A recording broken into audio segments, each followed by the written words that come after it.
Wow, I'm just floored myself, It's so great having these. Aren't these guys amazing?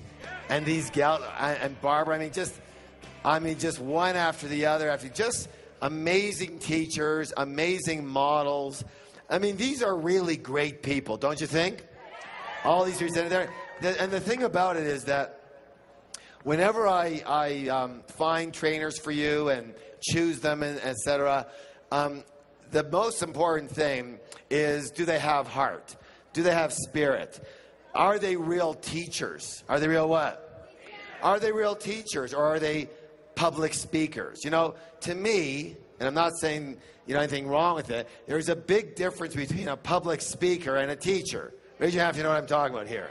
A public speaker generally is just a person who's out there. They kind of got a script going, and they've got all the little nuances, and they got the little inflections, and they know just how to pause before a real major piece. They got all that thing down, and I don't have any of that shit down, right? And here's the thing: all of our trainers, they're just amazing people. I just look up to them. They're so smart. And when I know these people personally, which is such a blessing, you really get to see another level of living that most people don't live at. And I certainly, have come through the ranks, but I just look at these people, and I get a chance to be with them and meet them and play with them and go to events with them, and they come to my events. I get a chance to talk with them a little bit. These are very, very, very high echelon people. I hope you recognize that. I hope you appreciate that. And I just, they're just not the norm. They're very, very, very unusual in the fact that they really have one thing in common. Do you know what that is? They have worked on themselves, just like you are doing. They have worked. I think there was a line there. I forget who said it, but it was a great line. It said, we're born fine, and then we end up defined. Who said that? Who was it?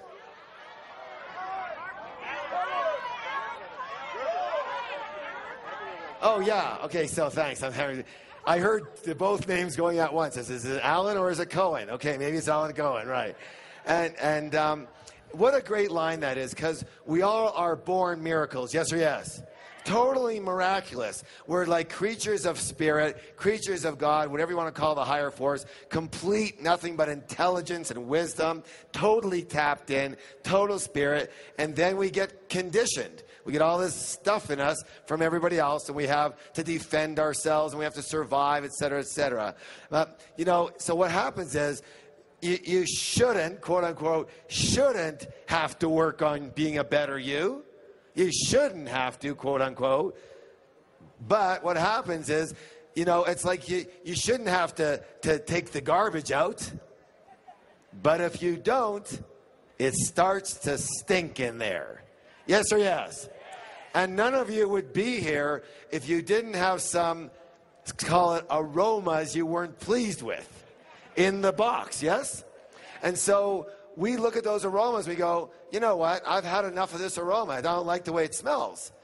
And I want something better. So we start working on taking out that trash. Yes or yes? And I'm very, very proud of all of you for doing that. You didn't have to be here. You chose. What's the word? You chose to be here. You chose it because you're divine. You're guided to do that by a divine nature. And you chose it because you knew in your heart this was the place for you to be. Yes or yes? How many of you have made a great choice so far? Yes? Awesome. You couldn't make a round choice on that. All right. So I'm very, very proud of you. And again, it's my absolute honor to bring up our next trainer for you, our next presenter. I've got a whole script over here, yada, yada, yada. I'm not using any of it because this guy's a bud, and you're not going to find a nicer man in your whole life. And I think that niceness counts. Do you think so? Do you believe that? And, I do the best I can with what I've got, but I will only love to emulate what he has in his heart. He is such a kind person, such a nice person, He's such a giving person. And he's brilliant. Another brilliant trainer. Oh my gosh, okay? Another brilliant man on our stage. Really, really smart. Really enlightened. Really has done the work on himself. A really amazing teacher. Another amazing healer of lives. His programs, again, I think that Peak Potentials run some great programs. Would you agree with that? And I'm going to be honest with you. There's not that many programs out there I would say, oh, you've got to do that. I think everything is great, but I wouldn't say, you have to do that. But whatever you can do with this gentleman, like with Barbara and several of our other people, if you can do work with him, if you can get into one of his like major seminars, you're going to get something massive out of it. Because he works deep, like us. He works deep. He works with the roots. He works with programming. He works with reconditioning. And he's a master at it. There's nobody I know in the entire business of training and personal development who utilizes and knows more processes, exercises for getting you to move from one place to another than this gentleman. He is not a speaker. If he speaks to you today, it's because he's speaking to you, okay? I'm sure he'll throw in a couple exercises here and there. But this man is the master. What's the word? Of experiential learning. And if you have an opportunity to learn more from him, I would advise you to take it, whether it's now or later at some point in your life, whatever you feel. But he is a true master at this. And anything you can glean from him, take it, own it, receive it. Buy into it, at least for right now. Use it in your life. And as you know, as we always say, if it doesn't work, you can always what? Throw it out. But this is, again, somebody that I have learned so much from myself. And I am blessed to call him my friend. You may know him from his partnership with Mark Victor Hansen in selling a gazillion, billion, trillion Chicken Soup for the Soul books. You might also know him from being one of the stars of the movie The Secret. And who am I talking about? None other than the most amazing guy in the whole planet who cut his vacation short with his family from Europe just to be here today with you. Jack Canfield.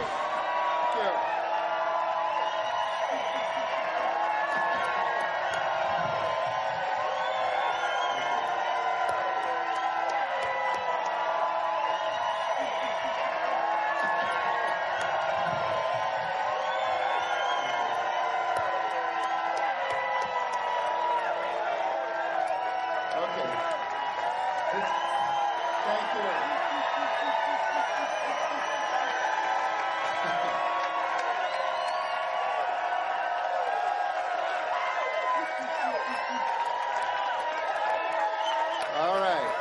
Thank you very much.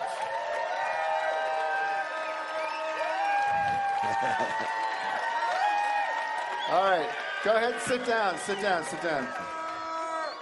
Thank you. That's fabulous.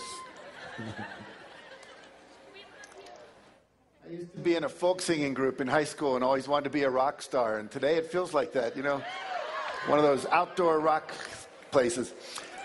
I want to say a couple of things. Harv's introduction was wonderful. I appreciate all I'm not going to do a lot of processes with you today. I am going to share some ideas with you and some insights and some of my own personal story. Hopefully it will inspire you. Some of the tools I'll share with you may be new, may be empowering.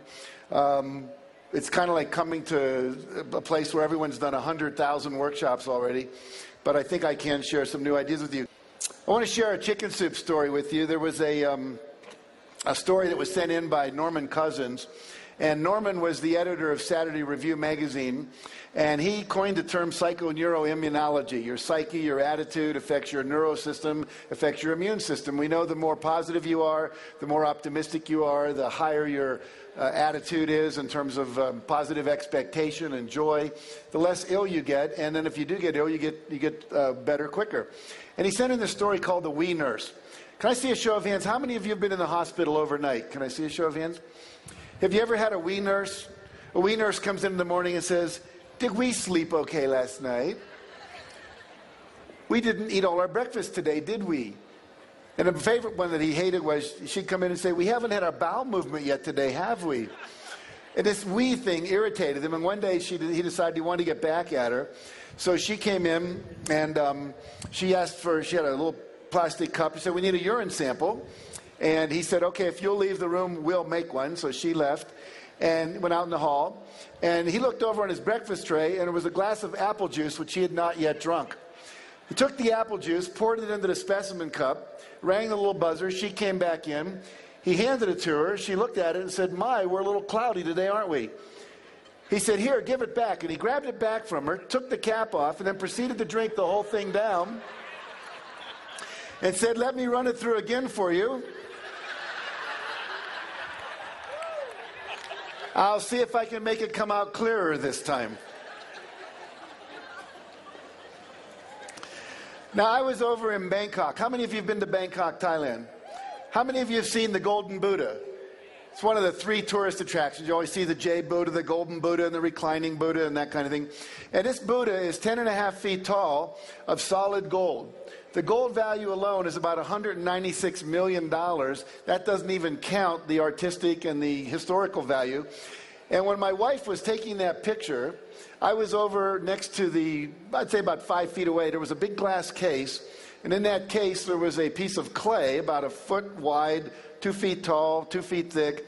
And it said that in 1953, they did not know there was such a thing as a Golden Buddha.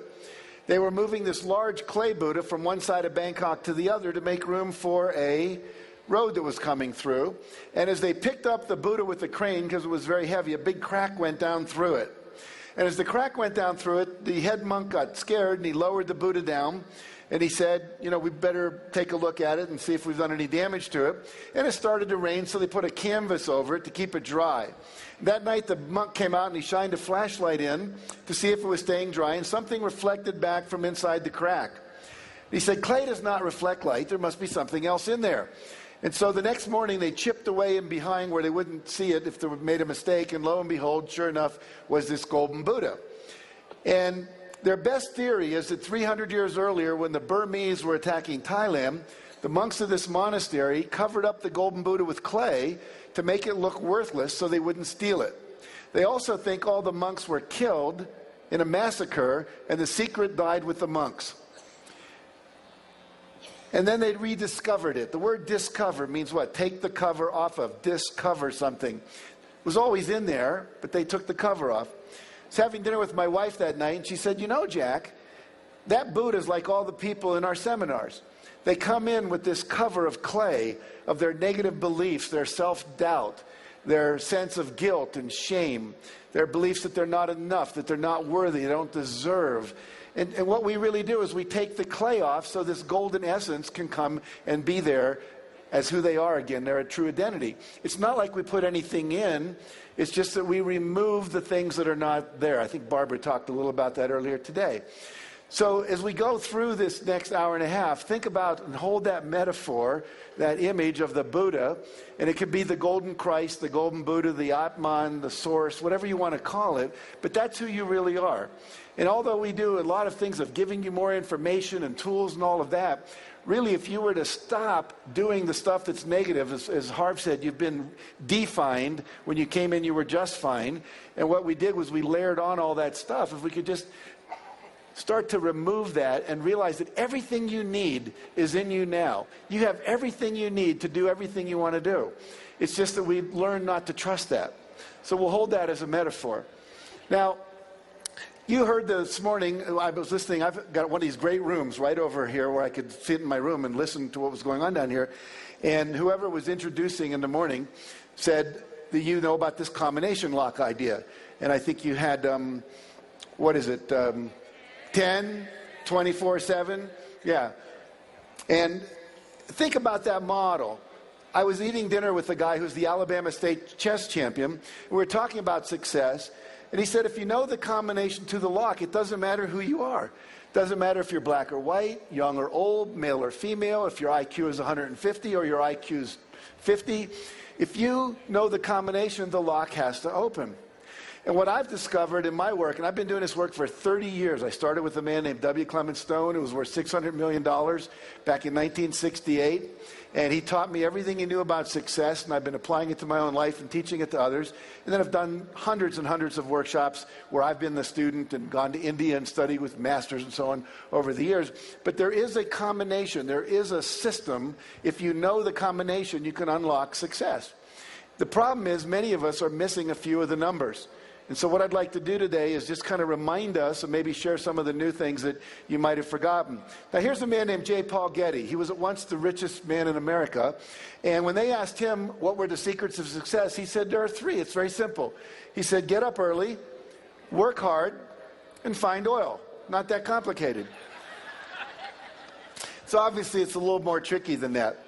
At Keller Williams, they have a formula or a system. It's a real estate sales company. And they said if you'll make 5 in-person sales calls and 10 over-the-phone calls every day, write 15 thank you notes to the 15 people you talk to, and view 5 new properties, that system always produces a high success rate in this company. So it's a system. It's a formula. Again, 5, 10, 15, 5. Again, this morning, 10, 24/7 that you've learned in Peak Potentials. So there are some formulas. Now, when I studied this, I came up with 64 universal principles that I've studied over the last 36 years. I don't expect to share all those with you today. Maybe we'll get through 9 if we're lucky. But this is a book I wrote called The Success Principles. It's now in 17 languages. You can see a couple of them up there. The one on the far left is in Russian. I was just speaking in Cannes last week in France to 6,500 women from Russia, the Ukraine, and Kazakhstan. I found out my name over there is Giek. Literally, we'd come out of the hotel and there'd be 500 women going, Giek, Giek, photo, Giek, autograph, Giek. And all of a sudden, I was really glad I'm not Brad Pitt because you couldn't move. But anyway, this book has really taken Russia by storm. And there was one man stood up and he said, you know, I bought 100 copies of your book and gave them to everyone in my village, and our village has totally changed. We've changed how we're governing ourselves. We've changed how we're doing business. So we know these principles work universally. They're not just American principles. And I'll also share a little bit of some of the new ideas that I have about the law of attraction that has to come out of the secret. There's some things I think that are missing in that movie, things we said but that got edited out that I think are useful to touch on. So that's where we'll be going today. Now, would you rather take the short route or the long route to success? Very good. Me too. Wouldn't it make sense to just go straight for the cheese and not get caught in the maze? So I've devoted my life to go further and faster with less effort. My next book is called Effortless Success. Alan Cohen, who talked to you yesterday, has a book. I just bought it in the airport, didn't even know it was out yesterday, read it halfway here to Denver yesterday before I came to Aspen, called Relax into Wealth. And so what we're all seeing now is it doesn't have to be as hard as most of us had made it. So we'll talk about how we can make it a little easier. Now, the promise I make, if you do the things I teach you, you can learn to double your income and double your time off and create more balance and fun in your life. And all of my students who work with me do that in 2 years or less. So it's easy to do if you put in the time and you make the commitment to do the work. Now, in my own life, as Mark shared with you this morning, we've sold over 110 million copies of our books that are in 47 languages right now. And this is little Marky Hansen that came from Waukegan, Illinois, and little Jackie Canfield who grew up in West Virginia. And when I grew up in West Virginia, we were the 48th worst state in terms of education in the country, and that's when there wasn't Alaska and Hawaii as states, so we were the bottom. I had a dysfunctional family. My mother was an alcoholic. My father was a workaholic and somewhat abusive. She divorced him when I was 6, to save the kids from getting beat up. And so if I can do it, you can do it. I graduated from the half of the class in my college that made the top half possible. So just want you to understand, it's not about brain power, but it's about how you use your brain to do the work. Okay. Mark and I also have a Guinness Book of World Records. You probably know that. We have 7 books on the New York Times bestseller list on one day. And I share with you not to impress you about me, but to impress upon you if a little kid from West Virginia who got a C in composition in college can go on and become a best-selling author, anybody in this area here can do anything as well. There's a check written to me for $1,130,328.35. Publisher wrote it was the first check he ever wrote for $1 million. He put a smiley face in his signature. Mark and I got 4 of those checks that year. Our combined income each that year was over $6 million. Again, if I can do it, you can do it. Jim Rohn, great motivational speaker, says you can't hire other people to do your push-ups for you. Think about that. I can't hire anyone here to go to Gold's Gym and work out for me. You can't do my meditation for me. You can't do my visualization for me. All the things that I'm going to share with you are things you cannot delegate to others. This is the work. Harv said, there's work to do. You have to work on yourself. When I speak at the National Speakers Association, and people say, I want to be a speaker like you. I want to go out and make all money and affect the world and change people. What advice would you give me? And I said, the first thing is work on yourself. When I first learned about personal growth, I took 38 weekend workshops in 1 year. The only weekends I wasn't taking workshops was when there weren't any. Mother's Day, Thanksgiving, Easter, Christmas, etc. Spent $17,000 out of my $38,000 income taking workshops back when they were like $100 for a weekend. But the point is, it's that level of work on yourself that opens up and takes off the clay and allows your natural genius to come forward. Buckminster Fuller, who Mark Victor Hansen talked about, said there's no such thing as a genius. He said some children are just damaged less. It means there's less clay on the golden Buddha or the golden Christ that lives inside of each of them. Now, the first principle, if you're taking notes, this would be a good place to start. And if you're not taking notes, this would also be a good place to start. And that is to take 100% responsibility for your life and your results. Now, most of you have heard that before, but I would ask you a question. Have you ever blamed anyone for anything in the last year? We get mad perhaps at the president or the economy or the oil prices, or we blame other people for our not being successful. You literally have to give up all blaming and take 100% responsibility for your life, that you're creating it the way it is. You have to give up complaining. Complaining means I have a reference point for something I prefer that I'm not willing to risk creating. If I was complaining about my wife, it would mean that I have to have a reference point of someone better out there that I would rather be with, that I'm not willing to risk leaving my wife to go be with. Or I'd have to risk working with my wife and sharing with her there were things I didn't like about her that I would want her to change, and that might create a conversation that might be a little bit uncomfortable. But without taking that risk, I can't create what I want. If all the women in the world tomorrow died except for my wife, and I came to work, would I be complaining about my wife? No, I'd be going, hey, there's only one woman, and guess what? I got her. You only complain when there's a possibility of something better. Complaining tells you there's something I want I don't have, and when you complain, that's not an activity that's going to produce it. It's simply something that says I'm going to complain about it rather than do anything about it. Give up all justifying for why you didn't achieve your results, all defending your positions that don't work, and all excuse making. Now, I met this kid named Matty Christensen when he was 11 years old. We were interviewing him for one of our chicken soup books. And he said, if you look at the picture, you'll notice he has no arms past the elbow and no legs past the knee. He's got 2 prosthetic devices on his knee, from the knee down for his legs and his feet. And he's got a lacrosse stick appended to his arm, prosthetic device, which allows that to be his pitching hand and his catching glove. And at 11 years old, Matty's baseball team was number 2 in the state of New York, with him being the pitcher. So what that tells us is it doesn't matter what your condition is, you can still choose to create what you want and become a champion. Matty said to me when I interviewed him, he said, you have to give up all of your excuses and find a way. He says, if you're going to be successful, you have to be solution-oriented rather than a complainer. I was getting a seminar on success from an 11-year-old boy. Now, there are 3 things we have control over in your life: your thoughts, your images, and your behavior and your actions. Harv does a seminar called The Millionaire Mind. It's the idea of our thoughts making and controlling our reality. So I want to look at thoughts with you for just a minute. We'll see how the weather holds out here. Hopefully we'll make it through this. What I'd like you to do is look down at the end of your hand. You'll notice there is a little line that goes across your wrist. Does everybody have a little indentation, a little wrinkle that goes across there? And you'll have one on the other side as well. And here's what I'd like you to do. I'd like you to line those up perfectly, and then put your hands together like that, but start them so that they're coming directly from that line. And if you're like most people, you're going to find that one of your hands is a little longer than the other. Most of you find that? Take your shorter hand and put it in front of your face. If your hands are the same length when you do that, take either hand and put it in front of your face. And here's what I want you to do. I'm from California, like Barbara, so we do a lot of weird stuff there. So I want you to look at your hand, and we're going to say out loud in unison 8 times, grow longer. Okay? So we're just going to intend for our hand to grow longer. We're going to do it in unison. So here we go. 1, 2, 3. Grow longer. Grow longer. Grow longer. Grow longer. Grow longer. Grow longer. Grow longer. Grow longer. Okay, stop.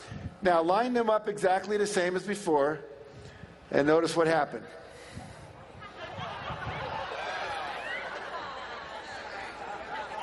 How many of you found that it did get longer?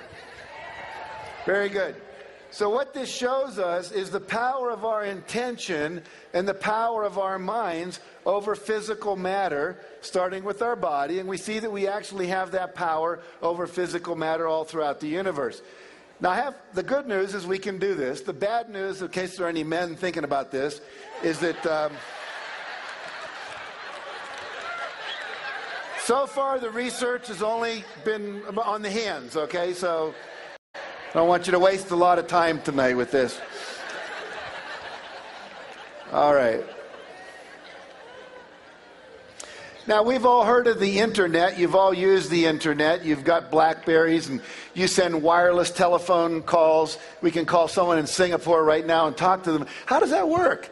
There's waves that go through the air, and there's what we call amplitude. How high does the wave go? And there's frequency. How often does it go up and down? And by controlling those amplitudes and frequencies, we can create information. We can encode information and send it across the world. We now know, a friend of mine coined the term the internet, a guy named Bob Scheinfeld, who wrote a book called Busting Loose from the Money Game. And he made the point that we literally, every thought we think is extended around the world like a giant email sent out over this thing which he refers to as the internet. And we know that it works, and we know it goes quite far for the following reason. There is research with the astronauts where they'll have astronauts up on the moon or up in lunar modules 250,000 miles above the Earth, and they'll have them open envelopes at random times, and there'll be a shape in there like a square or a circle or a pentagon or a parallelogram or a rectangle. And they'll look at it and they'll concentrate on it for several minutes while there are students back at Duke University in the parapsychology labs who will close their eyes, go into a meditative state, and see if they can receive what the astronaut's sending. And they get a high correlation between what they're sending, way beyond chance, in terms of them able to pick up this thought form without any amplification through technology or, energy waves, radio waves, that kind of thing. So we know that our thoughts can travel 250,000 miles. So I love what Ralph Waldo Emerson said. He said, "Great men are they who see the spiritual thought is stronger than any material force, that their thoughts rule the world." Our thoughts literally travel all across the world. There's actually people that are now contemplating and projecting out from their work in quantum physics and neuroscience and metaphysics that 1 hour of inner work, working with visualization, working with the law of attraction, working with affirmations, working with the power of intention like you just did with Grow Longer, that 1 hour of that kind of work actually will produce the same results of 7 hours of physical labor in the world in terms of achieving your goals, whether they're financial goals like becoming a millionaire or whether they're other kinds of goals like ending world hunger, that kind of thing. How many of you are familiar with the work of Dr. Masaru Emoto, the Messages of Water? Great. So Emoto's work proves that when we think thoughts about water, it changes the molecular structure of the water. So they would have students send negative energy up to a bottle of water, like "you fool," "you idiot," and what would happen, they'll take that water and they will freeze it to 20 degrees below zero, put it in a petri dish, and then they will bring it out, put it under a microscope, and they will look at that water, and as it starts to melt, it forms crystals, or not. When you send negative energy, you get this kind of blobby black formation that occurs. When you send love and gratitude or thank you, you get these beautiful crystals that look like snowflakes. And so we know that one kind of energy, which we call negative critical energy, creates one form, and positive energy creates another. Then he said, how far does this intention to the water extend?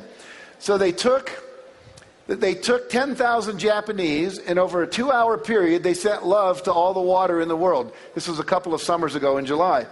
And they took water samples the day before and the day after, and look what happened. Here's water taken from Lake Biwa. It's the largest freshwater lake in Japan. The day before, it's nondescript kind of energy.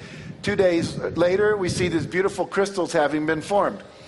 Here's the St. Croix River up near Minnesota and Wisconsin. And we see the day before and we see the day after. The day after we get these crystals. Here's the Mississippi River. We're halfway around the world and our thoughts are still affecting the water. And as you know from Masaru Emoto's work, your body is about 80 to 85% water. Although today you're probably more like 75% because you haven't been drinking enough. But the idea is we are water, and our thoughts are affecting us and each other. And so what does this tell us about success? Every thought I think, they're not going to buy my product. They won't like my record. They're not going to give me a job. We're not going to find a parking space. You are literally sending out energy ahead of you that's pre-paving the highway you're driving down and setting up the kind of response you're going to get, especially when it deals with individuals, because you're telling them how to think. Then you walk in and they go, nah, they already have a determined kind of attitude toward you based on the thoughts you were thinking before you even met them. Back 30 years ago when I started taking workshops, we would literally bring people into we called it a laboratory or a workshop, sanctuary. And the day before we were having a meeting, we'd bring them in through a people mover and we'd interview them. What is it you need to know about me in order to make a decision? What are your hot buttons? What are your fears? What makes you decide yes? And we would get all this information from them because literally it's all available, because all the thoughts they've ever thought are out there as waveforms, like an archive that you could go to on Google or something to pull forward the information. So it's critical that we learn the power of our mind and use it. And I know most of you know this, but it's important to really see how far this extends. So again, your reality is not the cause of your thoughts and your feelings, but your thoughts and feelings are in fact what is creating your reality. Now, every thought you send is a vibration. And I want to share a story with you. Mark and I decided one day that we were going to sell 1 million books in one day. No one had ever done that up until then. Since then, J.K. Rowling's done it with, I think, the 3rd Harry Potter book.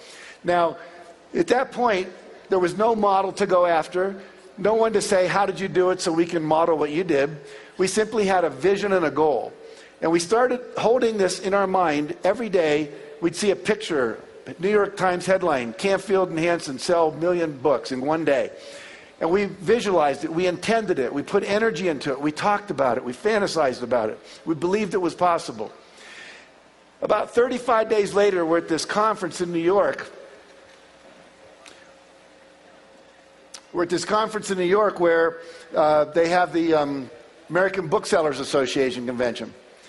And I get on a bus after the convention to go back to the hotel. I sit down next to this woman, and she says, "You're Jack Canfield, aren't you?" And I said, "Yeah," thinking she knows who I am. I'm pretty cool.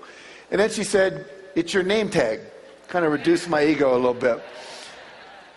And then she said, "What are you and Mark up to? You're the chicken soup guys, right?" And I said, "Yeah." I said, "We just decided to sell 1 million books in one day." She said, "Really? I can help you do that." As fast as I said it, she said, "I can help you do that." And I said, "Really, how?" She said, "I'm the buyer for the W.H. Smith bookstores." Now, if you've ever been in an airport, most of them have a W.H. Smith bookstore. And she said, "What we could do is put all your co-authors, along with you and Mark, in the East Coast around 6 in the morning, and we'll put you in New York and Boston and Washington and Atlanta and Miami, and we'll have you sign books for 2 hours. And then we'll put you on a plane and we'll fly you over to Cleveland and Detroit and Chicago, and then we'll fly you again to maybe Salt Lake City and Dallas, and we'll take you all the way across the country. In the evening, you can be signing books in California and Portland, Oregon, and Washington, D.C. I said, "Why would you help us do that?" She called me dummy at that point. She said, "Dummy, if I sold 1 million books in one day, don't you think that would make me look like a champion to my boss?" I said, "Absolutely, I get it." Now, a lot of people would say, "Oh, you were just lucky. That was coincidental that you got this person to sit down next to you." I say, "No. We sent out an email saying, Jack and Mark want to sell 1 million books in one day. Anyone who wants to play, please reply." And the way she replied was by sitting next to me on the bus. When you start using the law of attraction, you don't always attract to you the item. You don't get the car showing up in your garage. But what you do get is the resources, the strategies, the magazine articles, the books that people put in your hand, the seminars they tell you to take, and people like this sitting down next to you saying, hey, I can partner with you and we can make this happen. And that's happened over and over and over and over in our life. A couple of months ago, I said, I want to go to the Olympics in Beijing. I'd never been to the Olympics except in LA for one day. I said, I want to go. 30 days later, I'm walking into a company that I do some speaking for called Isogenics to give them a big motivational talk. And as I'm walking in the back of the room, this Chinese guy walks up to me and he says, are you Jack Canfield? And I said, yeah. He said, have you ever spoken in China? I said, Hong Kong, but not mainland China. He said, how would you like to do that? I said, great. I said, even more importantly, I'd like to get tickets to the Olympics. He says, oh, that's a done deal. I can get that for you. He walked up to me. So literally, you'll start having these people come into your life. There's actions you have to take, but it gets very, very exciting. So we want to use the internet. I just told you that, so we'll move on here. Now, you may remember in the movie The Secret, it talks about the 3 steps. Ask, believe, and receive. And I want to take this ask part a little deeper today. So the success principle 2 that I write about in my book is called Decide Exactly What You Want, which is the asking part, having preferences, having desires, setting goals, having a vision, having objectives, becoming a millionaire, whatever it is that you want. Now remember in The Secret, it says talk about what you want, not what you don't want. I was interviewing a woman, a counseling client, and she said, I want you to teach me how to use the law of attraction to get the perfect guy in my life. I said, great. Describe your perfect guy. She said, oh, no, I know exactly what I want. Just teach me how to use the law of attraction. I said, I will, but I want to make sure you've got this right. She said, okay. I want a guy that doesn't smoke, that doesn't screw around, that doesn't watch TV all weekend, that's not a sports maniac and never spends time in an... And she gave me 11 things she didn't want. It doesn't work. You have to focus on the positive, not the negative. Now here's a guy named Lou Holtz. Lou Holtz was the coach of the Notre Dame football team. Several national championships, many bowl game championships, and so forth. His recent book is called Wins, Losses, and Lessons. Now I wrote a book, or edited a book, a year ago called You've Got to Read This Book. And I interviewed 55 people, along with Gay Hendricks, about the book that had changed their life. Was there one book that changed your life? And he said, yes, there was a book that changed my life. It was called The Magic of Thinking Big by David Schwartz. I see a few people are clapping. You've read the book. Exactly. Now, in that book, David Schwartz says you should make a list of all the things you want to achieve before you die. And he recommends a list of 100 things. I know Mark mentioned that this morning. So Lou Holtz had just lost his job. He was an assistant football coach, lost his job. And he was home, and his wife had to go back to work as a radiologist to make enough money to feed them. And one day she came home, and she said, I was in the supermarket, and they had this book for sale called The Magic of Thinking Big. Why don't you read it? So he read it. He wrote out 107 goals that he wanted to achieve. And when his wife came home at night, he was real excited, and he showed it to her. He said, honey, look, 107 things that I want to achieve in my life. Thank you for this book. It's got me real excited. Why don't you read my list? So she read the list. Then she said, at the end of the list, she said, Lou, you need to add one more goal to the list. He said, what's that? She said, find a job. Find a job, Lou. We need to have a job. Now he had 108 goals. Lou's now in his 70s, and when I was interviewing him, he said, I have achieved 102 of those 108 goals. And those goals included winning a national football championship, eating dinner at the White House with the sitting president, meeting the Pope, going to the Vatican, appearing on the Johnny Carson late night show. All major goals. Landing a plane on an aircraft carrier was another one he had. Now, what he said was the goals give you direction. They give you a sense of movement in your life. John Goddard is another person we wrote about in the first Chicken Soup for the Soul book. He set 127 goals when he was 15. He's now in his 70s. He's achieved 115 of his 127 goals. So I really want to have all of you do that as a way to get clear about what it is you want in your life. If you've not yet done that exercise, sometime before you get home, on the plane home or whatever, start to think about what would be 101 goals that I want to achieve. When I was interviewing General Wesley Clark, he said, it doesn't take any more effort or any more time to dream a big dream than it does to dream a small dream. Barbara today was talking about dreams of changing the world, of bringing your influence and your essence, your contribution out into the world. Big dreams. Mark talks about ending hunger and biofuel, and today we're doing the Live Earth, and we're talking about creating a sustainable planet that's ecologically feasible, that has social justice for all, and that has economic sustainability for everybody. Those are huge goals. Let your goals be as big as you want, but don't make them bigger than you want, because you don't have to. In other words, trust what you want to do. Walt Disney said, if you can dream it, you can do it. You're not allowed to have a dream that you don't have the capacity to create, either through your own efforts or the efforts of gathering a team together. How many of you have a GPS system in your car? How many of you know what a GPS system is? Yeah, it's simple. You get in my car, I have a Lexus, I get in there and I punch in an address. I can punch in an address in Colorado and it will provide a map for me all the way from where I live in Santa Barbara to Colorado. I don't have to know the way. And the same is true for you. Once you set a goal, the how will show up. Too many of us are concerned. We won't set the big goal because we don't see how we can do it. We don't want to look like an idiot. We don't want to commit to something and be foolish and be disappointed one more time. You do not have to know how. You only have to know what it is you want. And if you're clear about that, then the how will show up. I love this metaphor. I know Harv used it in his seminars, and I use it in mine too. It's that if you drive in the dark, and I put this into the secret, you may remember, if you're driving in the dark, you only see the next 100 yards ahead of you. That's all you need to see. When Mark and I decided we wanted to write a book of stories, we didn't even know how to get an agent. We didn't know how to get a publisher. But later, we were about halfway through the book, we met an agent at a party. And we said, how do you get a book published? He said, I'll be your agent. Then we went to New York, and 24, 33 publishers, whatever it was, turned us down. And then we went, and the agent gave us the book back and said, I can't sell it. You have to sell it. So we went to the Booksellers Association convention, because someone said if you go there, every publisher, there were 4,000 publishers there, they all have booths. Most of them have their acquisition editors. So we went and did that. Finally, Health Communications decided to publish it. Now we didn't know how do you market it. So we asked 11 people, including Barbara DeAngelis, John Gray, who'll be speaking here. We asked Stephen Covey. We asked Ken Blanchard, who wrote The 1 Minute Manager. We asked Harold Bloomfield, who wrote the TM book on Transcendental Meditation. All had best-selling books.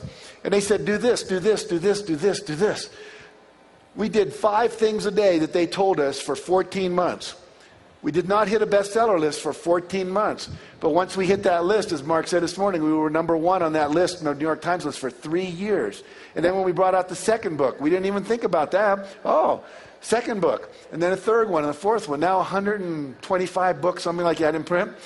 And then some people came and said, hey, we'd like to license your brand. For what? Dog food. I said, are you kidding me? We're going to retire on dog food. Chicken soup for the pet lover's soul, cat food and dog food. So you never see the whole thing. But if you just start, I promise you the how will show up all along the way. People will give you books. They'll say to go to seminars. You'll meet the right people at the right time. The other thing I want to talk about for just a minute, because this is, I think, a little bit of a different twist on the law of attraction as I've been talking to people, is we always talk about attracting into our life what we want. Attracting in the $1 million or the perfect spouse or the perfect home. But I want you to think about this as well. Everything that you find yourself attracted to is part of the universal guidance system telling you this is the way you're supposed to be moving. This is where your destiny lies. Barbara talked today about the idea that she gave up the TV thing. And then people were offering her TV shows, and she said, no, it doesn't feel right. It doesn't feel good. I don't get excited. I don't get turned on. There's no juice for me. And so you look at, you're attracted to certain people. Trust that. You're attracted to certain teachers, to certain seminars, to own certain kinds of things. I remember I was going to a workshop with my wife. It was a conference of humanistic psychologists. And my wife is very, very much into how to say this. She's much more into people and relationships and pets. I mean, her happiest thing is shoveling horse poop out of our barn, out of our horses' stalls. Not my favorite thing, but she loves it. And doesn't care that much about money. And so I said, I'm going off to this money seminar. The guy was saying you can triple your income in a year. I said, I want to learn how to do that. And she kind of got mad at me. She was judging me. I thought you were above that. Come on, everything. And so I go and I sit down next to this woman in a seminar, and it's about 10 minutes before it starts. And she says, what do you do? And I told her, asked her what she did. She's a veterinarian. And I said, really? What do you specialize in? Anything? She said, yeah, cat leukemia. I said, that's interesting. My cat has leukemia. My veterinarian told me it's not curable. She says, no, we've actually come up with a cure. I said, really? And as a result of that meeting, our cat got cured of feline leukemia. See, you never know. You never know. Whatever you're attracted to. See, because the universe, infinite intelligence, God, source, whatever you want to call it, your own unconscious, it can see farther than you. Like right now, you can see from wherever you are up here, but you can't see behind you. But God or source or infinite intelligence is way up here. It sees everything. It sees the traffic jam 20 miles down the road. And all of a sudden you get this intuitive impulse, gee, I think I'll take the mountain pass today. Oh, that's stupid. No, but if you take it, you'll avoid the accident or you'll avoid the traffic. You've got to learn to trust your inspirations. As soon as you set a goal, as soon as you have an intention and you believe in it, and you get rid of the self-doubt, and you have a positive expectancy, you fully expect it to happen, what happens is you're going to start getting little inspirations. You'll be sitting there typing a paper, and all of a sudden you'll get this inspiration to walk down the street and maybe take Mrs. Jones, who's a new widower, some cookies. And you'll think, well, why would I do that? I got a lot of work to get done here. But let's say you do it, and you walk down, you bring her some cookies, and you have some tea, and then she says, oh, and by the way, my son-in-law is here. Let me introduce you to him. And you go in and you meet the son-in-law, and you find out he's a Porsche dealer, and he's selling a used Porsche for just the amount of money that you can afford to get that Porsche you always wanted. That kind of stuff will show up over and over and over and over, but you got to trust the intuition. You have to act. I don't know if any of you have ever heard of a spiritual community in Scotland called Findhorn. Any of you heard of Findhorn? The guy who started Findhorn with his wife, Eileen Caddy, his name's Peter Caddy, tells a story of drinking tea with his wife and getting this, he just got this intuitive flash, he should go see his friend Bob. And he didn't act on it for an hour. It was an hour later he got up and he drove into London or wherever it was, and he got there and Bob had died 30 minutes earlier. And he said, I learned from that moment, when I get an inspiration or an intuitive flash, I need to act on it now, right this minute. How many of you have had an intuitive insight to do something, didn't do it, found out someone else did it, and made a whole lot of money doing the thing you thought about but didn't do? Any of you ever had an experience like that? Yeah, you've got to take action. As soon as you have the impulse, start acting on it. Now, 3 quick techniques to clarify what you want in life, how to ask clearly. One of them we just talked about, but I'm going to talk about a different one here for a minute. It's called the irritation list. My suggestion is you go back to your home, your house, your apartment, wherever you live, and you make a list of everything that isn't exactly the way you want it. Anything that irritates you. There's never a stapler by the Xerox machine. The screen door never quite closes and the bugs come in. That picture always hangs at an angle. You put it straight and it hangs at an angle again. Or there's a crack in the wall. Or, the kitchen drawers are a total mess. Or you can't find stuff in the garage or the closet. These things don't fit. Those things don't work. Your kid's room's a mess all the time. There's a smell coming out of it. Whatever it might be. Write it down. And then make another half of the sheet of paper and write exactly the way you'd like it to be. Throw away the half of the paper about what you don't want, and then go and fix everything so you get exactly what you want. Take a day or two and schedule it. Clean up as many of those little things as you can. And people go, well, why should I do that? I want to be a millionaire. I'm focusing on world peace, and you want me to be worried about my sock drawer? And the answer is yes. Because when you don't get exactly what you want in the little areas of your life, what you do is you slip into a state called resignation. You start believing you can't have it the way you want it. You actually numb out your awareness to not see that thing anymore. Have any of you ever noticed if you have a little crack in the wall and you don't fix it within a month, you stop noticing it? And then a year later, someone says, you got a big crack in your wall. But you stopped noticing it. It just became part of the background. Most people are going through life resigned, settling. Most of us are settling. Now, most of you here are not. You've made a choice to go for your life and create it the way you want it and believing you can have what you want. But do this irritation list, clean up all the little things, and the big things commit to at least one a quarter that you're going to get rid of. And then you can set a date for cleaning out the garage, or you can set a date for the new filing system, or getting the car that works, or whatever it is that's important to you. The second thing we already talked about, the 101 goals list. Make sure you do that.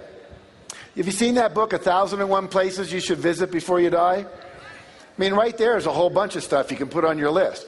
And we just knocked off southern France, Nice, Saint-Tropez, topless beaches. What else do we have on the list? But it was a lot of fun. 3 years ago, my son said, "Dad, you always talk about taking me to Europe. When are you going to do it?" And so we went to London, Barcelona, and Paris and spent 4 days in each city, just me and my 16-year-old son. Had a great time. We had it written down. He knew it was there. And because it was there, it actually ended up happening. The third thing is called the vision exercise. Most of you know about the power of vision, but I'd like to just share this with you real quickly. You focused a lot about finances, millionaire mind. How much money do you want? Financial independence, never have to work again. Also, look at your business and career goals. Maybe you want to open up China as a market. Maybe you want to be the salesman of the year in your company. Maybe you want to have a whole different career path that you want to go toward. Maybe you'd like to win an award or be elected president of your professional association. What's your vision for your ideal business and career life? Most people have that stuff down. But how many of you have goals for how much fun you're going to have this year? What kind of fun you're going to have this year that's measurable and specific in your vision of your life for the next year or the next 2 years or the next 5 years? You need to have your fun time goals. My wife and I, at the beginning of every year, schedule all of our vacations. We take about 10 long weekends, 4-day weekends. This year we're taking 5 week-long vacations. We just finished one in the south of France. In August we're doing a week in La Jolla with my family. We just came back from Africa in March where we spent a week, and so on and so forth. Schedule the time, because otherwise it never happens. Maybe you want to take salsa dancing lessons. Maybe you'd like to take an improvisational theater class. Maybe you'd like to do stand-up comedy. All kinds of wonderful things you can do, but you've got to schedule them into your life. Health and fitness goals. Do you know what your cholesterol level is? Have you got a goal for that? Do you have a goal for maybe competing in a marathon or a biathlon or a triathlon? Or maybe 1 year in my health and fitness goals was to get rid of my toenail fungus. Any of you ever have that yellow toenail fungus?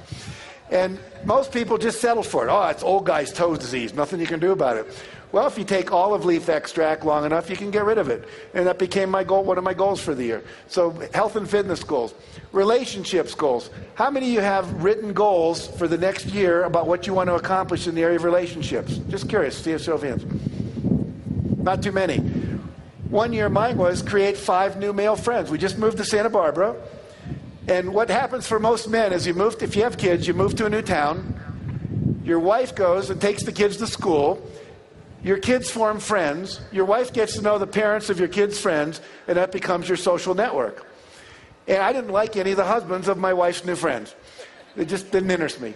And none of them were into personal growth. None of them were meditating. None of them had a sense of larger purpose in the world. They just were boring to me. And so I made a goal to have 5 really close friends by the end of the year. So it wasn't just casual, it was a deliberate intention. And as a result of that, a strategy came up when I was meditating a couple weeks later. And every 2 weeks, I invited someone to have lunch with me. Started with a guy who was a wrestling coach at UCSB. And then turned out, who knew, the police chief of our town's a really cool guy. Someone mentioned that. I had lunch with him. Really ended up becoming very close friends. And so on and so forth. So now I have guys I play poker with, people we play bowls, which is a fun game, like bocce ball kind of thing. I have other people that I meditate with, and we do personal growth things together, and so forth and so on. But it was a specific goal for the year in terms of relationships. And then the area of personal. Personal would be personal growth, emotional growth, things you want to do that grow you. It could be learning to play the piano. It could be learning French. We heard Art Linkletter speaking, I think, like 9 languages. So what are your goals in the personal area? And then finally, have a vision for your life in terms of contribution and legacy. I want to share a story about this part. There's a man named Kenneth Baring who used to be a co-owner of the Seattle Seahawks. He was worth about $500 million at the time. I don't know what his net worth is now. It's probably increased. And he said his life went through 4 stages. The first stage was called stuff. He said, I wasn't happy, and I figured if I had a lot of stuff, I'd be happy. So he got a lot of money, made a lot of money, bought a lot of stuff. He had a private plane, a private yacht. He had the big house. He had the fancy cars. He had everything he wanted. Art collections, great wine from around the world. And he said, I still wasn't happy. So I figured maybe I needed better stuff. So he said, the next stage of my life, I just bought a bigger plane, a bigger yacht, a better house, better wine, more expensive this. I still wasn't happy. And he said, well, maybe I was collecting the wrong stuff. And so I created the phase of my life called different stuff. And that's when he said, I bought the Seattle Seahawks. He said, maybe if I own a professional football team, that'd make me happy. So I still wasn't happy. And then he got a call from a friend who said, I'm going to go over to Bosnia, and we're going to take a plane full of wheelchairs, and all these kids that have either been born malformed or have lost their legs to landmines, we're going to give them wheelchairs, because wheelchairs give them mobility and freedom. And so he got in the plane with his friend, and they flew over to Bosnia, and he got off, and they were putting all these kids in wheelchairs. And he said, I picked up this first kid. He was about 11 years old, didn't weigh much. He was real thin. And I put him in a wheelchair. And I went to turn away to get another wheelchair, and the kid wouldn't let go of me. I turned back around. I looked down, and there was tears coming down his face. And he said, please don't go yet. And through an interpreter, he said, I just want to look at your face so I can memorize it. So when we meet again in heaven, I'll be able to thank you one more time. And he said, I started to cry uncontrollably. And he said, it was the first time in my life I felt pure joy. And as a result, Ken came back and he started the Wheelchair Foundation. They've given away over 400,000 wheelchairs to kids around the world. And he said, I've never been happier in my life. And now he's created a new foundation because one of the biggest problems in the world is lack of clean water. We have thousands and thousands of people with all kinds of diseases and cataracts, all because they don't have clean water. And so he started a new foundation. He said, I've never been happier in my life, and he calls this last stage of his life purpose. And he actually wrote a book called A Life of Purpose. The point being, and several people have said this, the real joy comes from giving. Bob Proctor, I know, will talk tomorrow about this. I love this idea. He said it's critical that you make a lot of money. He said money is very useful. He said without money, the good you can do is limited to your physical presence. See, I can show up at a homeless shelter and I can hold kids and I can read stories and I can brush people's hair and I can do lots of stuff, but it's limited to my physical presence. But when you have money, as Mark does and I do and many of the speakers up here do, we give away millions of dollars. We planted over 1 million trees in Yosemite National Forest, figuring we certainly used up a lot making books. So we thought we ought to put a few back into the ground.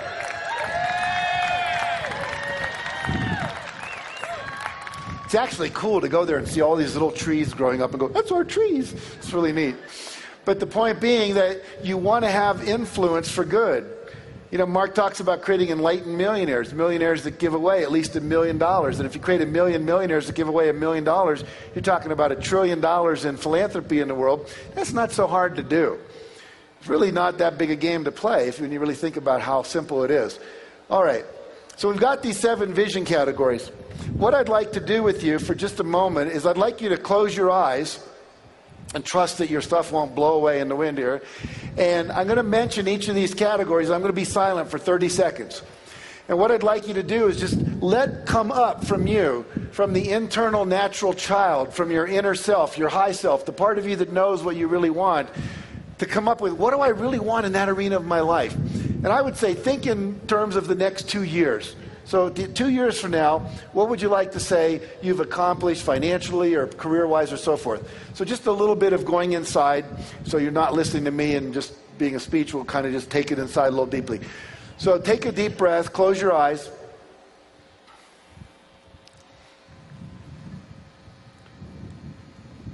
And take another deep breath and just let it all go. You can feel the wind on your face. A little bit of moisture. Remember, whenever it rains, it's cleansing, it's cleaning out the old, bringing in the new. In Hawaii, they say whenever it rains, it's auspicious. It's the God's way of blessing the event. So we're going to get a real blessing now. So think of the area of financial. What do you truly want in your deepest heart, financially for yourself 2 years from now? What would you like to have accomplished? What's your vision for that? And then think about the area of business and career. What do you want to accomplish? What's your vision for what you will have been able to achieve 2 years from now?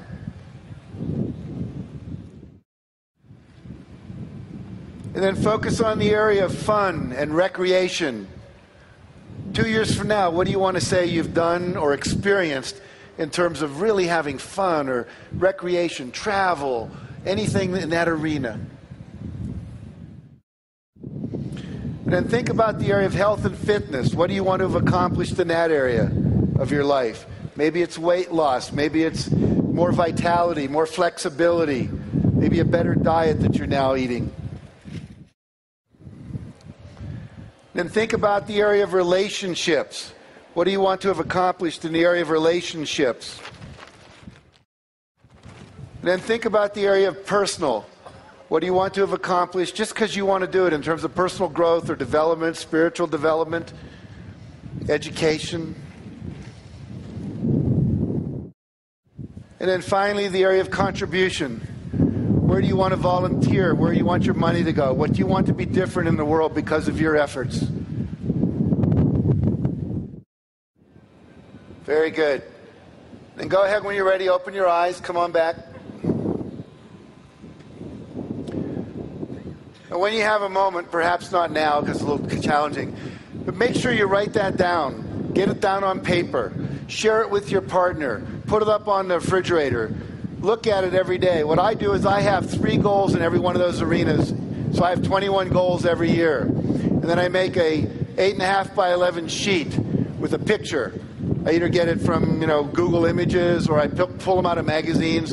I put them under a page protector, and I write a little affirmation over it with a specific measurable goal. Then each day I go through that, and I look at it, and I visualize it, and I feel the feelings I would feel if I already had it. And every year I achieve at least 18 of those 21 goals. And within 2 years, the ones I didn't get, the 3 that I didn't get, I have achieved. I could go back over my life. Everything I've ever wanted has come true. Everything. Now, still working on bigger goals like transforming education, world peace, ending hunger. But those are all moving along quite nicely in terms of the measurements that we're doing in the world of those things. Now, the next step, obviously, and we won't do that here either, but you've got to set measurable goals. How much by when? Want to be wealthier. How much? Be specific. So I'd like to double my income because I will earn $350,000 by midnight, December 31st, 2008 at 5 p.m. Specific. I'd like to become a millionaire. I will have a net worth of $1 million by midnight, December 31st, 2009 at 5 p.m. Like to lose weight and get fit. Might be I will weigh 190 pounds and complete a 10K run by December 30th, 2007. I want to look at the law of attraction with you just a little bit. We know the law of attraction works like gravity, which is always. I just got asked the other day, we were filming a PBS special. It's going to be a pledge drive special. I was in Boston doing that yesterday. And one of the questions that got asked from the audience was, well, what about Darfur? And what about Katrina? And what about 9/11? I'm now coming to believe, and I didn't believe this 3 years ago, but as more I study law of attraction and hang out with the other people teaching it, I'm now beginning to believe that everything is attracted into our life, either by our behavior, by our thoughts, by our fears, by our fantasies, the things we talk about, the things we watch on TV, and we go, oh, I hope that never happens to me. Or we watch a movie like Blood Diamond and we see all this violence over diamonds and we get really upset about it. We actually create more of everything we have intense feelings about. So literally, I want you to act as if you're creating everything and become really, really, really, really disciplined about what you think, what you read, what you watch, what you talk about. I was with Mark Victor Hansen in New York about 3 months ago. We were getting some awards for books, some convention, and we went out to dinner afterwards about 10 o'clock, and we talked till about 2 in the morning. And literally, in that 4 hours, neither one of us said one negative thing about anything or anybody. Mark told me the projects he was working on, and I went, that's fabulous. How can I help you? You need to meet this person. I just met that person. You guys need to network. It was all about how do we do it? Where do we do it? What's happening? What's good? What's good news? Mark was saying, wow, we can educate a kid in Africa for $120 a year. We can send him to college in Africa. I didn't know it was that cheap. You could do that. We talked about microloans. We talked about educating. We talked about some research that shows the fastest way to end hunger in the world is to educate young girls in rural villages. Who knew the research? But it's there. So literally, we just yes. How do we do it? Then I get on the plane the next morning to fly back to LA, and the guy next to me is talking about how crappy the world is, how bad his children are, the government, this thing is bad. Never occurred to us once to have a negative thought. It was all about what do we want? Let's make it happen. How can we help each other? You go. And so basically, that's what you want to be doing. Only focusing and talking about exactly what you want. When you talk about something's not working, all you're going to do is create more of it's not working. People come up to me and say, I've been doing the law of attraction for 3 months. I still don't have my car. It doesn't work. Well, what you're focusing on is it doesn't work. And you're going to get more of it doesn't work. What you want to focus on is where it is working. Hey, I wanted to get a place by the window at the restaurant, and I got it. You know, some people keep what they call a manifestation journal. At the end of every day, what did I manifest? Well, how's it working? And what we know is what we focus on, what? It expands. And so you want to focus on only that which is what you want. Okay. Whatever you think about, talk about, and fantasize about, or give your attention to, you're going to attract more of. So you really have to become deliberate and intentional. Now, 3 stages we talked about. Ask, believe, and receive. So I want to move into the next section here. In a moment, we're going to talk about believing, and we're talking about creating a vibrational match for that which you want into your life. You must always be feeling good. Anytime you're feeling good, you attract more into your life to feel good about. When you're feeling bad, when you're upset, when you're pissed off, when you're resentful, when you're scared, when you're in doubt, you're actually pushing away all the things that are waiting to come into your life. Most of what you want is kind of sitting out there in the parking lot waiting to come in, but when you're talking about negativity and you're criticizing other people, it's pushing it away. And the faster you can get over that, the faster you'll manifest stuff into your life. So the more we can be in gratitude and abundance. Let's talk about gratitude for a minute. When you watch the movie The Secret, you saw about the gratitude rock that Lee Brower uses in his life. John DeMartini never gets out of bed until he has a tear of gratitude. Sometimes he says, I'm in there for an hour, just focusing on what I'm grateful for, but until that tear comes out of my eye, I do not get out of bed. And John is a millionaire, probably 100 times over. Started out as a dyslexic kid. He was basically dying when this person took him under his wing and gave him an affirmation, which was something like to the effect of, I am a wise person and everyone I touch is benefited by my wisdom. And now, John has read every book ever written by any Nobel laureate in any field in the last 10 years. And he's a genius at what he does. Whereas before they said, you got to drop out of school, you're ADD, and at 14 he dropped out of school. Gratitude. Rhonda Byrne, when she wrote the book The Secret, she said, I didn't start to write until I had so much gratitude in my heart that I would have a tear come down my face. She said, as soon as I was in that space, my fingers were just flying. And the book, she wrote that book in like 3 weeks. 3 weeks, wrote a book that sold over 3.75 million copies because she was in the space to receive. Because when you're in a space of gratitude, you're saying, I accept that which has been given to me, I appreciate it, and what that does, it opens up a space for more to flow in. The word grace, we say we're under grace, the grace of God. The word gracias in Spanish, gratitude. It's all from the same root word. The more gratitude we have, the more grace we receive that flows through us out into the universe in terms of our creativity and drawing to us that which we want. Abundance and generosity. You want to be always giving as much as you can. Barbara talked about that hugely today. Be in a state of joy. I now teach that at least 1 hour a day you need to take for yourself and do the things that you most love to do. Right now, I'm learning to play the piano, so that's what my hour is about. For my wife, it's the horse poop and petting our dog and our cats and all of that stuff. She loves it. She just does.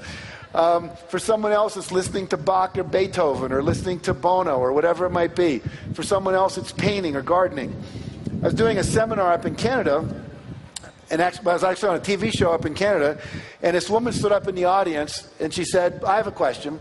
I said, great, what is it? She said, I haven't been happy for 7 years. You're talking about joy. I haven't experienced joy for 7 years. I said, what happened 7 years ago? She said, my husband died. I said, really? I said, what did you used to do that brought you joy before your husband died? She said, well, I used to paint. I used to garden. I used to play the piano. And I said, have you done any of that in the last 7 years? She says, no. I said, well, here, go home, and tonight I want you to play the piano. Tomorrow I want you to go out and garden, and the next day I want you to buy some paints and paint something. Then I want you to write me a letter or give me a phone call, and I gave her my card. And about a week later I got a call, and she said, I can't tell you how happy I am. Happiness partly comes from doing things that make you happy. And for some reason, most of us spend our time doing the things we think we should do, and we don't go out and do the things that make us happy. So literally, make a discipline of doing the things that bring you joy. It's like having a joy diet. And basically, if you can get into joy all the time, like Mother Teresa was, or the Dalai Lama is, or Mark Victor Hansen is 90% of the time, and I am 90% of the time, then things just start flowing into your life at a magical rate. Okay, forgiveness is another big piece. You must forgive, because anytime you're holding resentment, you're not in joy, you're not in love, you're not in inner peace. You have to let go and release. And there are all kinds of powerful processes. John Gray wrote a book about the total truth process. If you can feel it, you can heal it. There's a book on letting go on forgiveness by Jerry Jampolsky. I mean, there's many, many techniques out there. Find one and use it. The emotional freedom technique, the 5-minute phobia cure. There's a ton of technology that can, in like 5 minutes, you can get rid of a phobia. In 5 minutes, you can get rid of a negative belief, just tapping on certain meridian points. Things that we teach in our seminars, you can go into in greater depth. Be in a state of love. Always expect the positive. Always expect the positive. I basically gave Mark a little feedback. I mean, I think everything he said this morning, but once he said, oh, I don't think Al Gore will ever get 2.5 million people to watch that TV show. I said, Mark, that's a negative thought. Expect the positive. If you don't expect it, it won't happen. So you want to always be in that state of expecting that it's going to show up. Expecting it. I mean, how many of you would call Domino's Pizza, order your pizza, and then call them back and go, are you guys really going to bring it over? You sure? You're not kidding me? Yeah, you really do that. Okay. You know, if you did that 3 or 4 times, they'd put your number on caller ID and they wouldn't take your call anymore. And yet we do that with the universe all the time. I'd like a Porsche. Oh, but I can't afford it. I'd like a Porsche, but, you know, whatever. Now, probably more today we should say, I'd like a Prius instead of a Porsche, right? We're all learning. Some of the things we've been trained to want aren't really the best things for us. We have to learn some new stuff around that. All right, I'm going to skip over that slide. Here, I love this quote from Tiger Woods. He says, one of the things my dad kept instilling me was the joy of the game. He made it fun for me. A lot of times I see a lot of kids, they don't enjoy being out there. It's a shame. You're supposed to enjoy the game. I say the same thing about life. You're supposed to enjoy the game. One of the things I try to instill in my clinics is, yes, go out there and give it all you have, but more importantly, enjoy what you're doing. If you're not loving it, you know, all the teachers say, do what you love, the money will follow. Follow your passion, follow your heart. I don't know if Alan Cohen said this when he talked to you, but it was one of the things I learned in his book. Did he mention this concept of hell yes or hell no? Yeah, that's a great idea. If it's not a hell yes instantly, it's called screw it. If you got to be going like, well, maybe, maybe not. I'll make a list. These are the pros, these are the cons. If you didn't get an instant, yeah. I mean, when Lynn Twist, who started the Hunger Project, and I met her about a year ago, said, we bring people over to our chateau every summer, 16 people for a week. I just went. And she said, would you like to come this year as our guest? And it was like, yeah, I want to come. It was like, well, let me talk to my wife, see if we can schedule it. As soon as you're doing that, it's like, it's not good. So you got to be following the excitement, following the juice. Mother Teresa she said, once I asked my counselor for advice about my vocation. I asked, how can I know if God is calling me and for what is he calling me? He answered, you'll know by your happiness. If you're happy, this will be the proof of your vocation. I think it was Thomas Edison said, when your vocation becomes your vacation, then the rest of your life is a blessing. So you want to be doing the thing that you would do, that you get paid for, doing the thing you love to do. In my seminars, I'll have people make a list, 20 things you love to do. When I first did that exercise, I wrote, I love to hang out with really cool people. I love to hang out with intellectuals who are thinking cutting-edge thoughts. I love to open my mail. I love to listen to music. Anyway, I went down my list. Then the seminar leader said, think of 5 ways you could make money doing that. I thought, how can I make money hanging out with really cool people? Well, one of the things I just did 2 years ago, I created something called the Transformational Leadership Council. We have 100 members of people like John Gray, who will be speaking to you tomorrow, and Gay Hendricks, who wrote all the books on relationships. And we get together twice a year for 4 days. And as a result of that, we have now co-ventured all kinds of cool things that have basically doubled my income in the last 2 years. And I'm hanging out with cool people. I'm making money doing the things I thought used to be what you got to do when you weren't working. So you want to keep following that passion. Now, law of attraction says believe. You got to believe it's possible. Trust your internal guidance system. We've talked about that. I want to share with you a story about a guy named Cliff Young. Cliff Young was 61 years old when he showed up at the beginning of a long-distance race in Australia. The race was 875 kilometers. That's about 650 miles. He was wearing overalls. He was wearing construction boots. All the other guys were 25 or 30. They're all in their Adidas, Nike, Puma, Asics running gear. He looks like an old farmer. He actually had galoshes on over his boots, he says, in case of rain. They said, have you ever run a long-distance race before? He said, no. I said, well, why do you think you can do this? Have you ever run a marathon? I mean, this is like 6.5 days. He said, no, but I'm a farmer, and I have to chase my sheep around, and sometimes I have trouble, and I have to chase them for 2 or 3 days, and I don't seem to get tired. I think I can do it. He said, why don't you start with a shorter race? He said, well, this was the only days that were free on my schedule when it was a race scheduled. I said, okay. So all the racers, the gun goes off, and they all take off, and they're really running fast. And Cliff's running like this. They called it the Cliff Young Shuffle. Now, Cliff had an advantage nobody knew about. Cliff had never talked to a coach. He'd never talked to an elite distance runner. He'd never read Runner's World magazine. He never read a book on long distance running. He didn't know that when you do a long distance race, you run for 18 hours, sleep for 6. Run for 18, sleep for 6. Run for 18, sleep for 6. So he was running so slow, when he got up to the part where everyone was gone to bed, they were all asleep. No one told him to stop and go to bed. So he just kept running on by. He ran nonstop for 5.5 days and broke the record by 12 hours.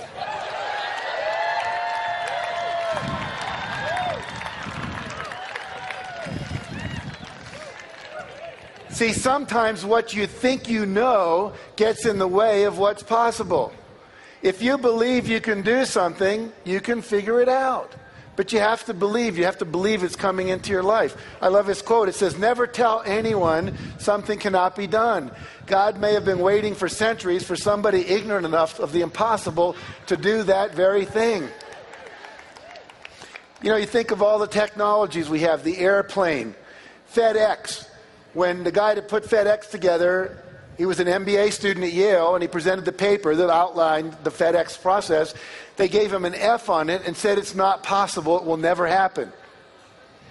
And now when you think it absolutely positively has to be there overnight, you go what? FedEx. So everything that exists started out as somebody's dream, somebody's idea, and 9 times out of 10, they told you it couldn't happen. Here's a kid named Farrah Gray, 19 years old, born in the ghetto, mother's on welfare. At the age of 6, he starts his first company. By the age of 11, he has 3 companies. Now, they're small. They do things like take rocks, paint them, go door to door, and sell them as paperweights. But he made $50 his first day doing that, which was more than his mother made when she was the housekeeper. And then he got a bunch of kids together, and they would go to older people, and they'd say, we'll go buy your groceries for you and bring them back in our wagons. You just give us a couple of bucks. He gave one to the guy who went to get the groceries, kept one for himself, had a thing going. By the age of 12, he'd created something called the Urban Neighborhood Education Economic Council, called UNIQUE. He was getting businessmen like many of you and Harv and people like that to come in and speak to the other kids who were 12 and 13 to teach them business practices. By the age of 14, he had read a book by Deepak Chopra called the Seven Spiritual Laws of Success. One of them was the law of least effort. In other words, the thing that is the least effort for you, the thing that's easiest to do, that you can't imagine people would pay you for, is the thing that you need to go for, the thing you love to do. He said, what do I love? I love food and I love kids. So what I'm going to do is start a food company for kids. He said, what do kids like? Kids like sweet things. So he created a syrup, like a maple syrup type thing that his grandmother used to have a recipe for. And in 1.5 years, he built that company up to, now he's all of 16, and he sells it for $1.5 million. He drops out of high school, moves to Las Vegas, starts a newspaper, opens a real estate agency, then a real estate development company. Then he writes a book called The Millionaire at the age of 19, and he's worth tens of millions of dollars. Why? Because he believed he could do anything he wanted to do. He said, if someone else can do it, I can do it. If Harv can do it, you can do it. If Mark can do it, you can do it. If I can do it, you can do it. If Eric Wyanmayer, a blind guy, can climb Mount Everest, there's nothing we can't do. But you have to believe it. So every project you create, you believe you're going to create, you're going to get the result you want. Oprah Winfrey said, you do not become what you want, you become what you believe. When I was on the Oprah Winfrey show, sitting next to her, the auric field that came out of her, the level of charisma, would almost knock you over. And she said, I believed this stuff long before it was called The Secret and so on and so forth. But she believed as a little child, I can do anything I want. And she went out and did it. So can you. Step number 4 says release the brakes. It's another way of saying create a vibrational match. And I'll just talk about this for a few minutes, and I think my time's going to run out here. Now, how do we do that? In order to receive something into our life, we have to be feeling the feelings we would feel if we already had the thing that we want to come into our life. So I have to feel like a millionaire before the million can come in. I have to feel abundant. I have to feel full of love before I attract the love I want. Gandhi said, be the thing you want. So if you want love, be loving. You want joy, be joyful. You'll attract more of that into your life. So I'm going to teach you 4 quick techniques. Most of you know these, but ask yourself, am I doing them? Number 1, affirmations. So I have an affirmation that says I'm reveling in my $6 million a year personal income. Actually, this year it's up to 9 on my affirmation card. So you want to have an affirmation describing the result as already achieved. I'm reveling in my income. And I close my eyes every morning. And I feel the feeling. I see the bank account. I see my IRS report. $9 million gross personal income. And then I move to my next thing. This is one I used a number of years ago. I'm enjoying looking at my physically fit 185-pound body in the mirror. Now, if you look at that closely, you'll see my face when I have brown hair cut out and put over a body that was in some muscle magazine. And I put that on my mirror every morning. And every time I'd look at that, I'd say, gee, I don't quite look like that. And then I'd go into the gym, I'd lift weights, and I'd eat better and so forth. Now, I'll never look like that. I'm not going to spend 6 hours in the gym.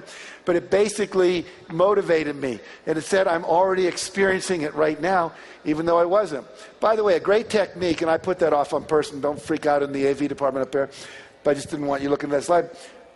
When you're trying to lose weight, take your scale, and whatever weight you want to weigh, write it on a piece of paper, put it over your scale. So every time you step on your scale, you go, oh, far out, 185. This is cool. Because see what happens, you step on there and go, shit, 220 pounds, that sucks. And what are you going to attract when you have that? You're going to attract 220 pounds, and that sucks. See? So you're basically fooling yourself. You're programming your unconscious to create the 185 or the 115 or whatever you want. When Mark and I were writing Chicken Soup for the Soul, people would say, what are you doing? We're writing a best-selling book. We never said we're writing a book. We're writing a best-selling book. And then it changed to we're happily celebrating the sale of 1.5 million copies of Chicken Soup for the Soul.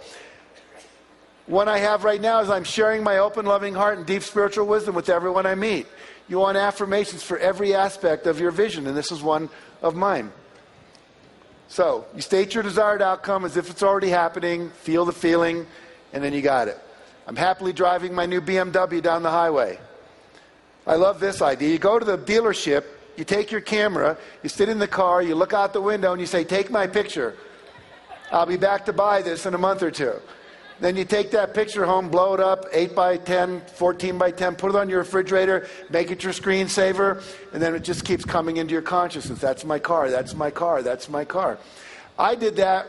I wanted an Audi one year, and about 3 months after I started, a friend of mine came who actually owned an Audi, and he said, I'm going to Europe for 6 months. I don't want my car to sit because it needs to run. Would you be willing to use my car for the next 6 months? Sure, why not? It's a great car. I didn't have to pay for it. Go down to the dealership, sit in the car, put your hands on the wheel, feel the feelings, get used to it.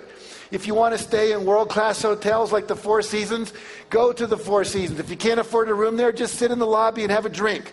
Go to the bar, have one drink. Sit in the lobby, watch the rich people come by and say, someday that's me, or now that's me, because it is you. You're sitting in the lobby of the Ritz-Carlton, whatever it might be. Get used to the feeling. Go to the houses. When they have open houses for houses that cost $10 million, go. My wife used to say, why go? We can't afford it. I say, yes, we will be able to. And now I live in a $6.5 million estate. So the point is, you want to get used to the feeling. You don't want to feel uncomfortable. Have you ever been to Rodeo Drive and gone into some of the stores where men's shirts start at like $450? The suits are like $2,000 and up. And you walk in and you go, I don't belong in here. It's almost like they're going to ask you for your Platinum American Express card and you won't have one and they're going to throw you out like you're a homeless person. The truth is, go in there, try on the shirts, try on the suits. Before we could afford it, we went into Armani. My wife tried on these suits. She looked incredible. I went, honey, that's you. And she said, I know.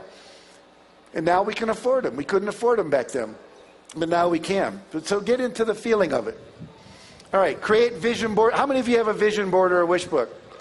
Okay. Here's one, a friend of mine, Rick Kinman. It's got all this stuff on it. Here's this. I love this one. Someone just sent me this. This was a woman who was single. She wanted to be married, and she wanted to get married in Greece. And you see the pictures she had on her vision board. And then she sends me this. 6 months after she made the vision board, she met a guy. He proposed. They got married, and they did it in Greece. Came out of the blue. Mark wrote a book called Out of the Blue. It will come out of the blue. Here's some of the things on my vision board. And there's a picture of Oprah, and I was on her show, millions of dollars. I'm working on that body on the left-hand side. And more flexibility, getting more sleep. I want to go to the Taj Mahal in India and do some more meditation. Picture of my wife and I enjoying my mortgage paid in full, and so forth and so on. And then I ran across this really cool thing on YouTube. You might want to write this down. There's a guy named Malcolm Cohan, C-O-H-A-N. And he has a thing called Think It's So. You just go to YouTube and type in Think It's So. And what he's done now, he's created a proprietary software package where you can take your pictures from Google and all these places, and you put them into this package, and then what it does, it becomes a screensaver that pops up on your screen and works like a PowerPoint presentation that just keeps rotating by. So Think It's So, Malcolm Cohan, C-O-H-A-N. He's an Australian. And once I learned that, what I did, these are just some of the pictures that are in my screensaver now. This one says, I'm feeling exhilarated talking to audiences of 5,000 people or more. I've talked to audiences of 5,000 people or more 10 times in the last 3 months, including 17,500 screaming women at Arbonne. Amazing. A lot of fun. I'm enjoying celebrating total sales of 5 million copies of the Success Principles book and DVD. We are celebrating having sold more than 1 billion copies of Chicken Soup for the Soul books, and we had a person mock up Time magazine cover for us. I'm thrilled to be working with people in positions of power to create a better world.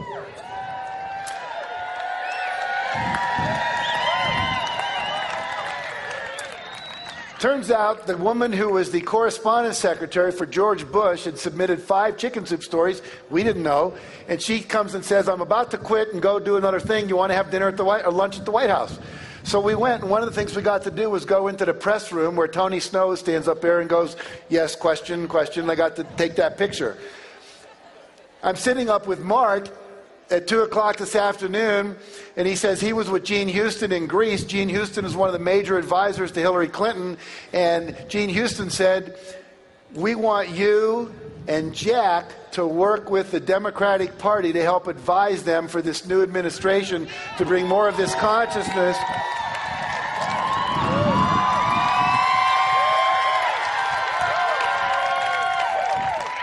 So that was in my dream board, my vision board, my screensaver.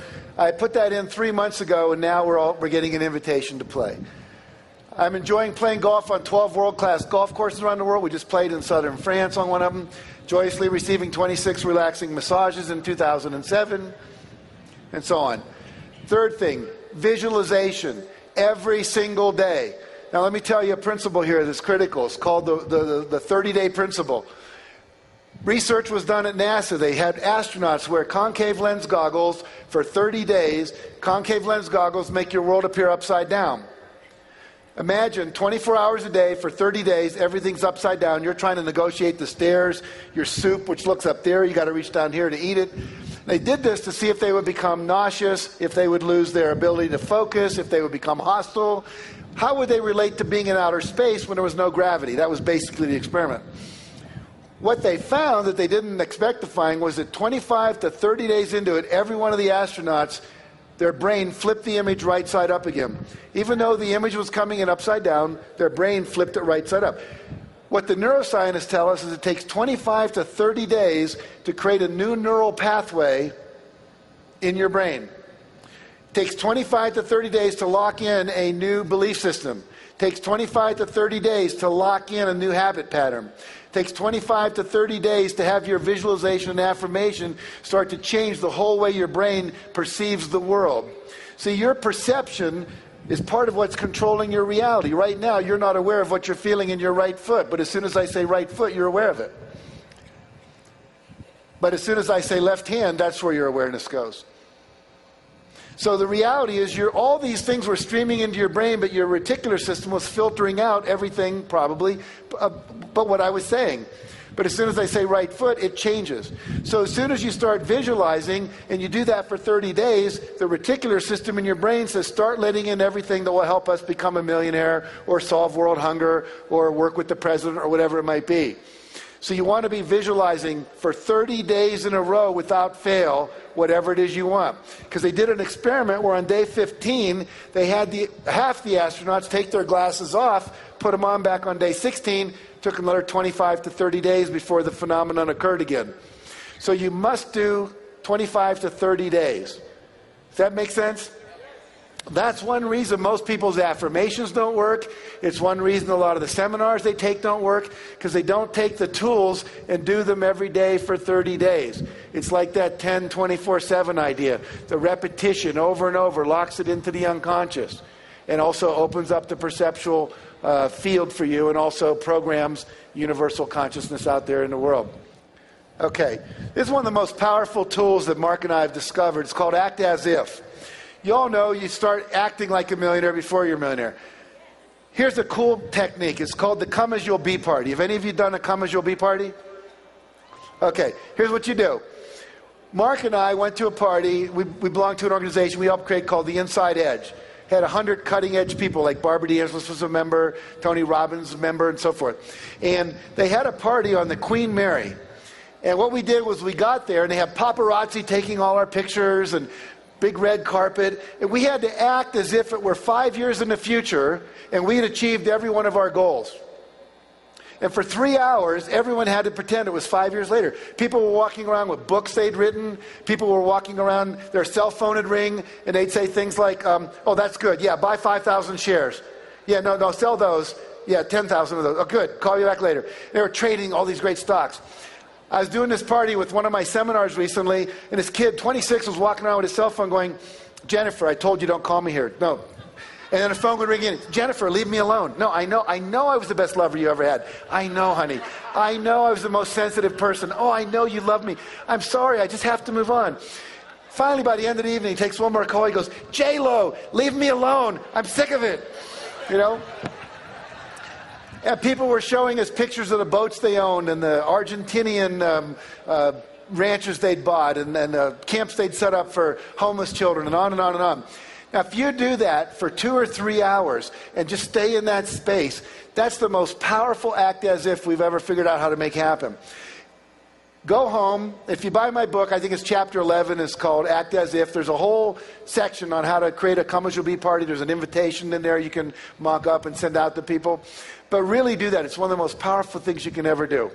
Now, let me move this toward closure here. I just want to talk about one last thing. Let me find it for you real quick here.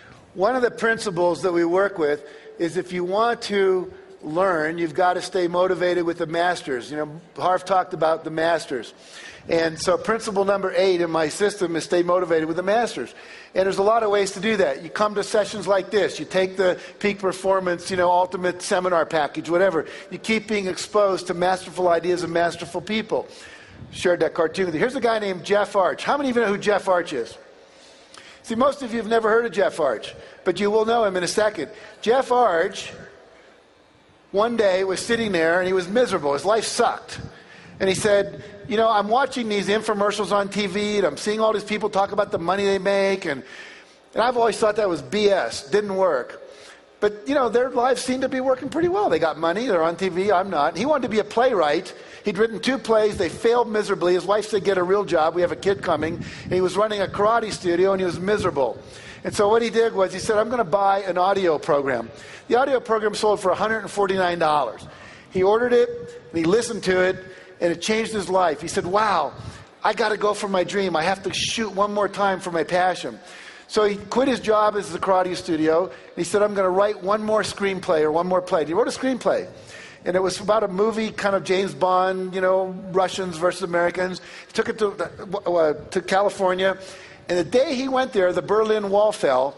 And everyone said, we just don't want a Cold War movie anymore for a while because the Berlin Wall just fell down. Context isn't right. He said, before I listened to that audio program, I would have said, the world sucks. See, this is just one more example. I get screwed.